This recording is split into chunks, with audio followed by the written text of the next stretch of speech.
Hello again, everybody. Max here, back with you again. We are today discussing Chapter 4.1, World War I, the Russian Revolution, Media Takeover. In this chapter, we go back into the timeline of events that leads up to today.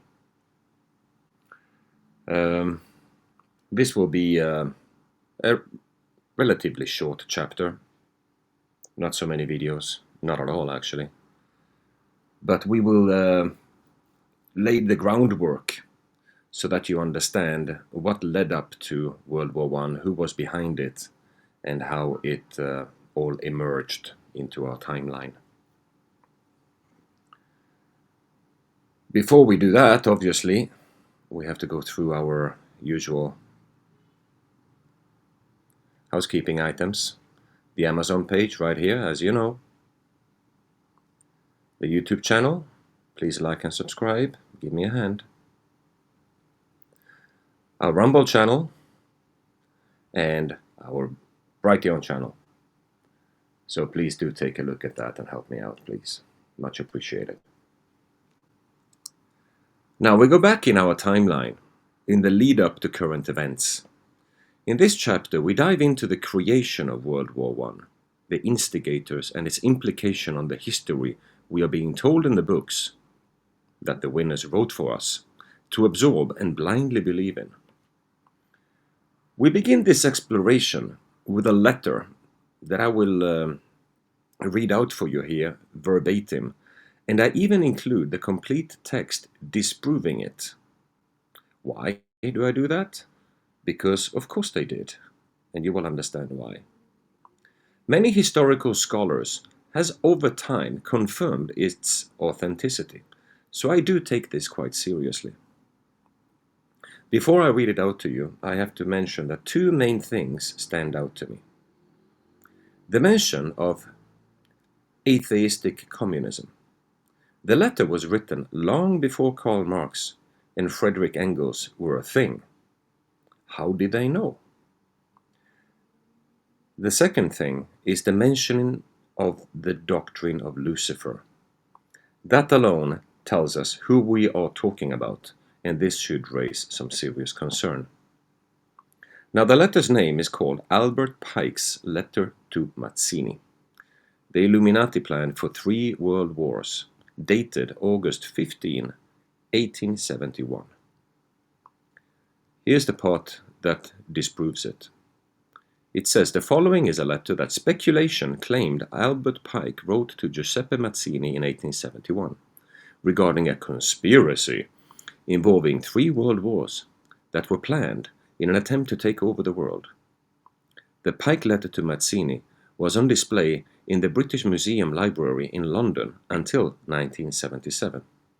Well, now this part is true, and I've heard some scholars actually confirming this fact that this letter was indeed on display. And for some strange reason, today it has disappeared. However, internet is forever, and once we find it, we know it's there, we know it's real. So, this letter has been claimed by many internet sites to reside in the British Library, which conveniently denies the letter even exists. Interesting. Now, Giuseppe Mazzini was an Italian revolutionary leader of the mid-1800s, as well as a director of the Illuminati. Albert Pike, a historical Masonic figure, was a 33rd degree Freemason, occultist, Grand Master, and creator of the southern jurisdiction of the Masonic Scottish Rite Order. Following are apparently extracts from the letter, showing you how 3 world wars have been planned for many generations. I will now proceed to read out this letter to you. It goes as follows. The First World War must be brought about in order to permit the Illuminati to overthrow the power of the Tsars in Russia, and of making that country a fortress of atheistic communism. The divergences caused by the agentur agents of the Illuminati between the British and the Germanic empires will be used to foment this war. At the end of the war, communism will be built and used in order to destroy the other governments and in order to weaken the religions. The Second World War must be fomented by taking advantage of the differences between the fascists and the political Zionists. This war must be brought about so that Nazism is destroyed and the political Zionism be strong enough to institute a sovereign state of Israel in Palestine. During the Second World War, international communism must become strong enough in order to balance Christendom, which would be then restrained and held in check until the time when the world needed for the final social cataclysm. The Third World War must be fomented by taking advantage of the differences caused by the agentur of the Illuminati between the political Zionists and the leader of the Islamic world. The war must be conducted in such a way that Islam, the Muslim Arabic world, and political Zionism, the State of Israel, mutually destroy each other. Meanwhile, the other nations, once more divided on this issue, will be constrained to fight to the point of complete physical, moral, spiritual, and economical exhaustion. We shall unleash the nihilists and the atheists, and we shall provoke a formidable social cataclysm, which in all its horror will show clearly to the nation the effect of absolute atheism, origin of savagery, and of the bloodiest turmoil. Then everywhere, the citizens obliged to defend themselves against the world minority of revolutionaries will exterminate those destroyers of civilization, and the multitude disillusioned with Christianity, those deistic spirits, will from that moment be without compass or direction, anxious for an ideal, but without knowing where to render its adoration, will receive the true light through the universal manifestation of the pure doctrine of Lucifer, brought finally out in the public view. This manifestation will result from the general reactionary movement which will follow the destruction of Christianity and atheism, both conquered and exterminated at the same time. Now this is wonderfully written. I couldn't have written this myself. No way. But you can clearly see here how, since 1871, these people already laid down the plan. And you tell me, dear listener, if everything in this letter has not come to pass, everything that we see today, the turmoil, the social cataclysm, the rise of communism, the rise of Nazism in Germany, and World War III, which is then the State of Israel against the Muslim Arabic world. What have we been seeing since 9/11, right?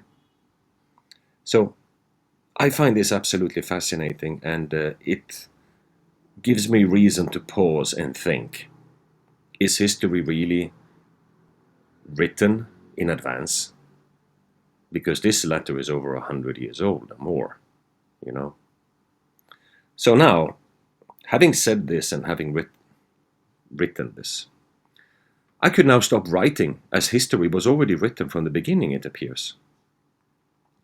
I can say, looking at what I have described previously regarding karma, that this is something the Khazarian Mafia would do, and follows the modus operandi to the letter.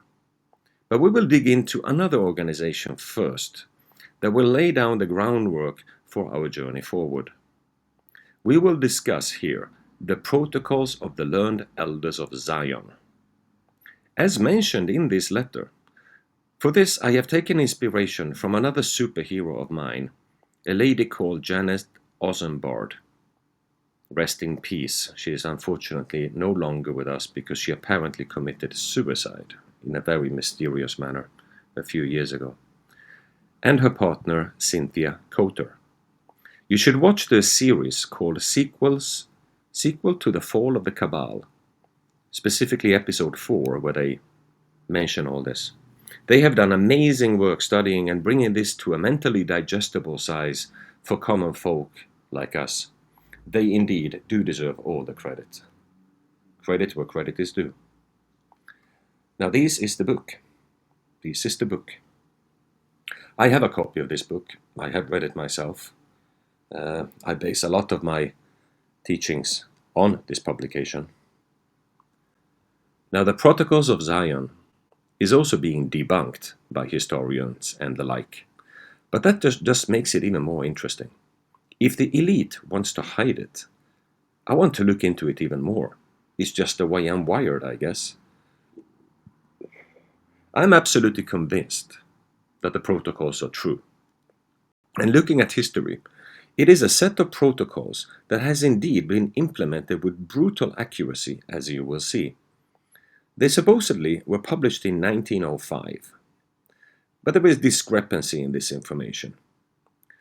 What is really interesting about this is how they throw the Masons under the bus, so to speak. There's now a new group formed. The elite Khazarian mafia control structure is shrinking more and more. Zionism is now born. In the protocols, they describe their own vision of the world, its population, and their ultimate goal: world control and one world government. Where have we heard that before? So what this clearly indicates is, as we've been discussing previously in previous chapters, we went from the Knights of Malta, the Knights Templars. From there we went into the Jesuits. From the Jesuits we went into the Illuminati. From the Illuminati we went to the Freemasons, infiltrated by Jesuits. We left it off where the Freemasons and the Jesuits were top dog, so to speak. And that was in the turn of the 19th, 20th century. Now we have a new top dog. All of this organization, these secret societies, has now been merged together and become what we today in modern day call Zionism. This was born in 1905. So the circle gets smaller and smaller. There's less and less people involved. It's the secret society of all secret societies. I will now read you out a lot of protocols here, just so that you understand and can link what I'm saying to common reality and the world you live in today. So please take your time and listen to me carefully.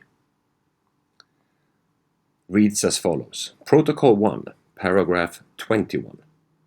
The mob is savage and displays its savagery at every opportunity. The moment the mob seizes freedom in its hands, it turns into anarchy, which is the highest degree of savagery. Protocol 3, paragraph 7. We are interested in killing out the goyim. That is me and you, by the way. Our power is in the chronic shortness of food and physical weakness of the worker, because that implies he is made the slave of our will. Protocol 3, paragraph 8.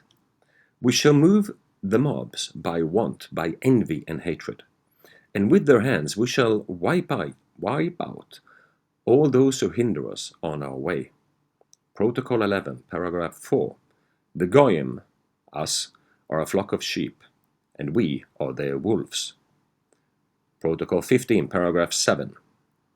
If we have been able to bring them to such a pitch of stupid blindness, is not that amazingly clear proof of the degree to which the mind of the goyim is underdeveloped in comparison with our mind? This is mainly which guarantees our success. Protocol 10, paragraph 10. We replace the rulers of the republics by caricature of government, by a president taken from the mob, from the midst of our puppet creatures, our slaves. Protocol 10, paragraph 13. We shall arrange elections in favor of such presidents who have in their past some dark, undiscovered secret. This will make them trustworthy agents for the accomplishment of our plans, out of fear of exposure, and from the natural desire of everyone who has attained power, namely the privileges, advantages, and honor connected with the office of president. We shall take the right to propose new laws, or make changes in existing laws, and the president is only a puppet in our hands. Well, isn't that truth? Isn't that truth? Protocol 13, paragraph 4. The part played by the liberals, utopian dreamers will be finally played out when our government is acknowledged. Till such time, they will continue to do us good service. Therefore, we shall continue to direct their minds to all sort of vain conceptions of fantastic theories, new and progressive. Liberals, read that again, please, twice. This is important. Isn't that exactly what's happening? Protocol 15, paragraph 4. Until we come to our kingdom, we shall create and multiply Masonic lodges in all the countries of the world. Absorb them all who are prominent in public activity, for these lodges are our principal intelligence office and means of influence. Protocol 15, paragraph 4. All these lodges we shall bring under one central administration, known to us alone, and to all others absolutely unknown, which will be composed of our learned elders. Protocol 15, paragraph 4, again. The most secret political plots will be known to us and fall under our guiding hands on the very day of their conception. Among the members of these lodges will be almost all agents of international and national police, since their service is irreplaceable to us, and they have their own measure with the insubordinate. Protocol 15, paragraph 5. The class of people who willingly enter into secret societies are those who live by their reason, careerists, mostly light-minded people, with whom we shall have no difficulty dealing with, and in using. But if there should arise in its midst a plot, then at the head of that plot will be no other than one of our most trusted servants. Protocol 15, paragraph 6. The Goyim enters the lodges out of curiosity, or in the hope to get a nibble at the public pie, and some of them in order to obtain a hearing before the public for their impracticable and groundless fantasies. The thirst for success and applause, of which we are remarkably generous, you cannot imagine to what extent the wisest of the Goyim can be brought to a state of unconscious naivete in their arrogance, and how easy it is to take the heart out of them by slightest ill success. Though it will be nothing more than the stoppage of the applause they had to reduce them into slavish submission for the sake of winning a renewal of success. These tigers in appearance have the souls of sheep, and the wind blows freely through their heads. Listen to that again. This is Politics 101 for you. Protocol 15, paragraph 9. This is good. We execute Masons in ways that none but the Brotherhood can ever have suspicion of, not even the victims themselves of our death sentence. They all die when required, as if from a normal kind of illness. Knowing this, even the Brotherhood dare not protest. By such methods we have plucked out the midst of Masonry the very root of protest against us. This is where they throw the Masons under the bus, basically. Protocol 2, paragraph 5. Through the press, we have gained the power to influence while remaining ourselves in the shade. Protocol 12, paragraph 4. Not a single announcement will reach the public without our control. All news items are received by few agencies. These agencies will be entirely ours, and we will give publicity only to what we dictate to them. This sounds oddly familiar, don't you think? Where have we heard that before? Maybe in the previous chapter? Protocol 12, paragraph 12. All our newspapers will be of all possible complexions, aristocratic, republican, revolutionary, and even anarchical. Those fools will think that they are repeating the opinion of a newspaper of their own camp. We'll be repeating our opinion and any opinion that seemed desirable for us.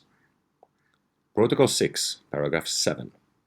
We shall raise the rate of wages, which whoever will not bring any advantage for the workers, for at the time we shall produce a rise in prices of the basic necessities of life, claiming that it arises from the decline of agriculture and cattle breeding. Protocol 11, paragraph 5. There is another reason why they will close their eyes, for we shall keep promising them to give back all the liberties we have taken away, as soon as we have quelled the enemies of peace and tamed all parties. Protocol 13, paragraph 3. We shall distract them with amusements, games, pastimes, passions, people's palaces. Through the press we shall promise competitions in art, sport, in all kinds. These interests will finally distract their minds. That, ladies and gentlemen, is the famous bread and circuses that worked so well during the Roman Empire, isn't it? Protocol 9, paragraph 4. It is from us that the all-engulfing terror proceeds. We have in our servants persons of all opinions of doctrines, restaurating monarchists, demagogues, socialists, communists, and utopian dreamers. We have harnessed them all to the task of drilling away the last remnants of authority. Protocol 9, paragraph 4. By these acts, all states are in torture and ready to sacrifice everything for peace and tranquility, but we will not give them peace until they openly acknowledge our international supergovernment and with submissiveness. Protocol 9, paragraph 9. We have got our hands on the administration of the law and the conduct of elections, into the press, into liberty of the person, but principally into education and training as being the cornerstones of a free existence. Protocol 2, paragraph 2. The administrators, from whom we shall choose among the public, with strict regard to the capacity for obedience, will not be the persons trained in the arts of government, and will therefore easily become pawns in our game. In the hands of men of learning and genius, who will be their advisors, specialists bred and reared from early childhood to rule the affairs of the whole world. Puppets, so to speak. Protocol 8, paragraph 2. We shall surround our governments with a whole world of economists. Around us will be a constellation of bankers, industrialists, capitalists, that's the main thing, millionaires, because everything will be settled by the question of figures. Protocol 15, paragraph 6. Who will ever suspect that these people were stage managed by us according to a political plan which no one has so much as guessed at in the course of many centuries? That ends the reading. I know it's a long one, but I find it extremely fascinating that everything they say in these protocols describe current civilization as we know it, right? It is absolutely staggering. So, this goes to show you that now Zionism is the top dog. Masons are no more. So as I said, this is only a selection of the protocols, but I think it gives a good picture of the monster we're dealing with. Everything they set up to has been done. They are indeed in absolute control, a beast that cannot be conquered, not even beaten. Every war, every false flag event, every story ever told in the media is coming from a greased, well-controlled machine with a very specific purpose. New World Order. How many times have we heard that phrase? These people are not kidding. They're not kidding at all. My contention of this whole issue is double-faced. On one part, the Khazarian Mafia did indeed tell us what they're thinking and planning right out in the open. So the karma part is covered, right? The second purpose will be to lay out the groundwork of I can't say the whole word, hatred, as it was clear as day who actually was behind it. Remember, the Khazarian Mafia are not Jays. They just needed a group to hide behind, and that becomes increasingly obvious as we move forward in the following chapters. So said that, let's take a look into how they started World War I, shall we? In the next chapter, which is called 4.2, World War I, and the stab in the back. So I will see you there. This is all from me on this one. Max out. Peace to you all.